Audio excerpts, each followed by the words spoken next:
আসসালামু আলাইকুম। কেমন আছেন সবাই? আশা করছি সবাই ভালো আছেন। একটা কথা কি জানেন, এখন একা থাকতে বেশি পছন্দ করি, কারণ মানুষ চিনতে শিখে গেছি। মানুষ চিনতে শিখে গেলে কারোর সাথে মিশতে ইচ্ছে করে না, আপনারও করবে না।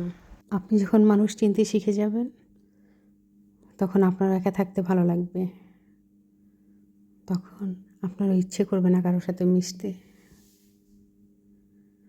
এখন আর ইচ্ছে করে না অধিকার নিয়েও লড়াই করতে, অধিকার নিয়ে কোনো কথা বলতেও ইচ্ছে করে না। নীরব থাকার চেষ্টা করি। যেখানে যুক্তি দেখিয়ে কথা বললে তর্ক হয়ে যায়,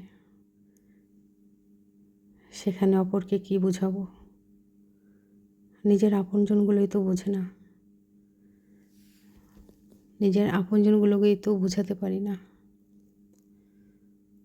তাহলে অন্যকে আমি কী বোঝাবো? তাই তো চুপ হয়ে গেছি। এখন আর কোনো বিষয় নিয়ে কথা বলতে ভালো লাগে না। নিজেকে যত একা রাখা যায় তত ভালো।